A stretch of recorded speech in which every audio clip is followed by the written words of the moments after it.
Hello and welcome to my channel. This is Kelly Borsheim. I'm a sculptor and a painter, and I'm working right now on a sculpture portrait commission that will be bronze. I'm working in a plastilina, which is a wax-based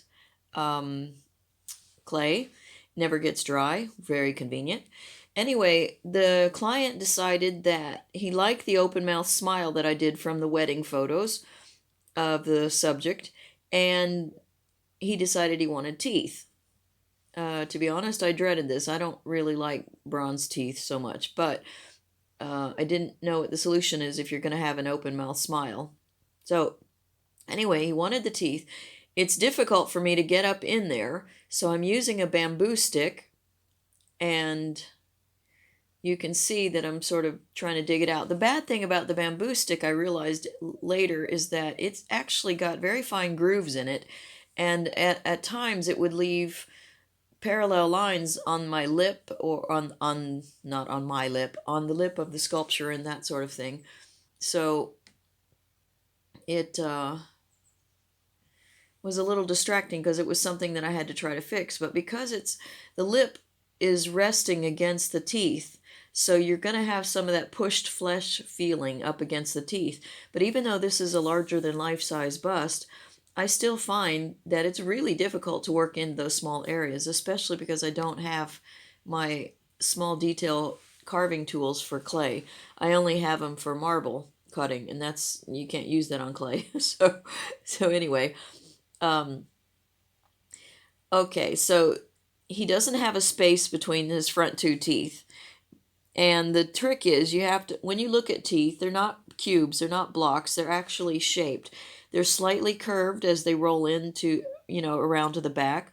But in general, yes, they're flat. But they're also slightly tapered, not quite triangular, but they taper at the top. So you might have a slight crease between the bottoms of the teeth and a little bit of rounded edges at the bottom of the teeth. Thankfully, the lower lip covers the bottom of the teeth, so I didn't have to deal with that detail so much.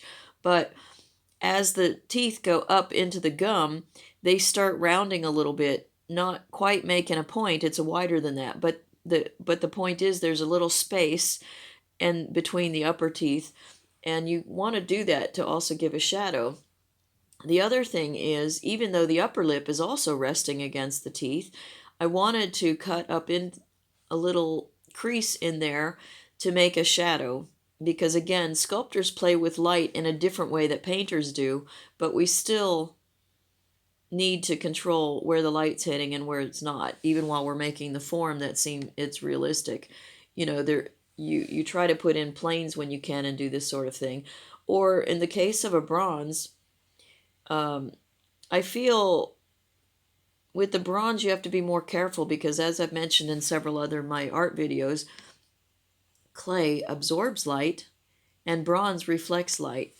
And what that tends to mean is that if you have something that looks really nice in a clay, but you haven't actually filled out the forms, for example, the fleshy nose or a fleshy cheek, in a marble carving, you might make the cheek into two distinct planes, and then sort of round off the edge so it's not quite so harsh.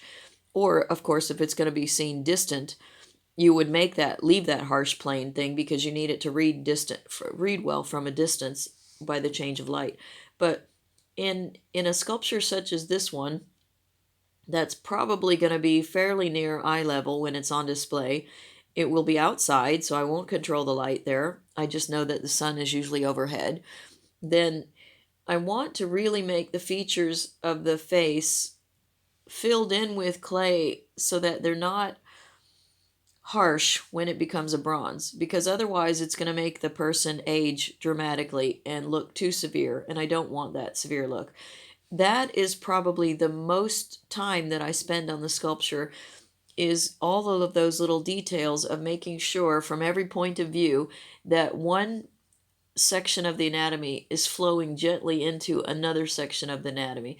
For example, the chin has to go back into the muscles around the mouth and the cheek and the jaw and stuff. So there's a lot of stuff that I end up putting lots of little clay. It takes a lot more clay than I ever imagined because of these little fine details, and to get the lip rolling around. So Anyway, I'm trying to shape the teeth here, but you can see it's difficult because I'm not reaching all of them. It's not like I can say to the guy, hey, open your mouth for me like the dentist does, so a lot of it is back and forth. I carve too much, and then I try to put a little piece of clay on top of that pointed tool and push it back in there.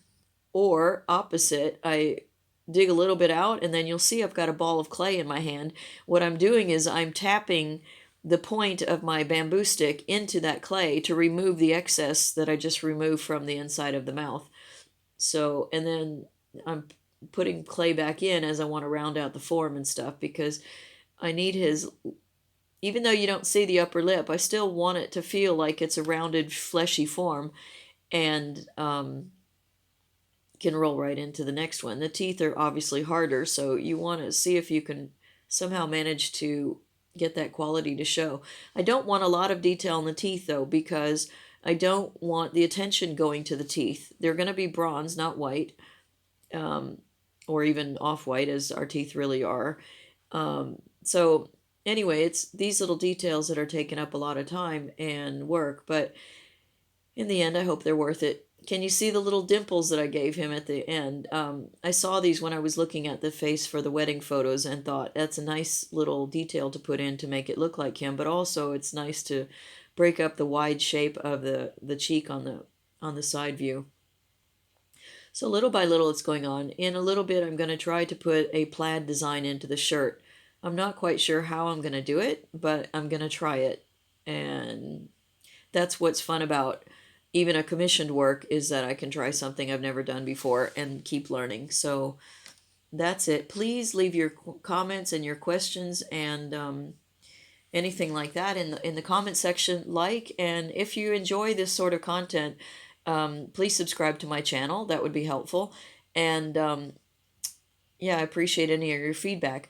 I realize that my videos are a little different from most of what I've seen on Instagram and other stuff. I mean, I have used the speed up technique at times to do things, but I tend to wonder if maybe to show really how long some of this stuff takes.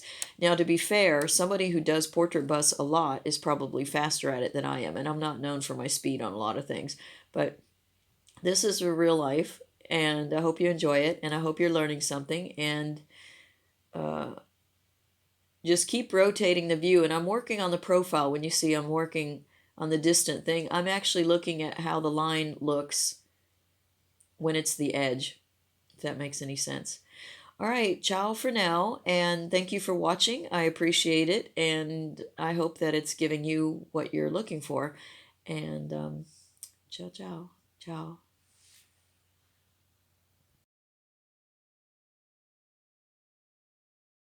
Oh, I forgot to say, the video continues for another 3 minutes approximately.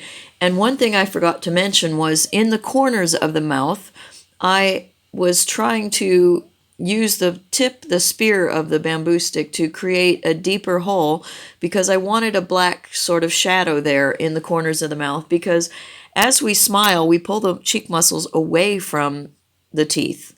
So you have a little bit of, I guess, airspace, you could call it, between the hard curving shape of the teeth line versus the muscles pulling back away from that. So it's also, you'll see a lot of times that the corners of the mouth, it's a change of form also, and transition from the mouth into the cheek. So you'll see a lot of times sculptors will do very specific things at the corners, whereas the lips in front, there will be a soft transition of just fleshy lip turning into fleshy muscle around the mouth. That's a big, big, big difference. But the corners of the mouth give you a chance to play with light in a more direct way, and that's what I'm attempting to do here. So anyway, and you can see in the background my photo reference. In my computer, I took the digital images that I made printouts of, and I put them just with the face and combine them into another image so that I could see enlarged faces a lot easier, because the printouts are way too small for me to have any idea exactly how his teeth are spaced and that sort of thing. And But the problem with the computer stuff is that if you don't touch the keyboard once in a while, it goes silent on you. And next thing you know, the computer decides it's ready to go to sleep because, there's a point where, okay, I got the reference and now I'm working on the sculpture and I forget to touch the computer. But anyway, please give me feedback. Let me know if this is the content you like to see. I appreciate you, and enjoy sculpture. Put some art in your life.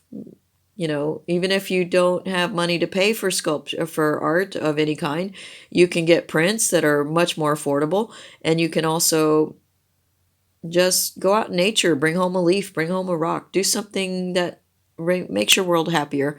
Okay. Ciao, ciao. The video continues to just after 11 minutes. Thank you for watching.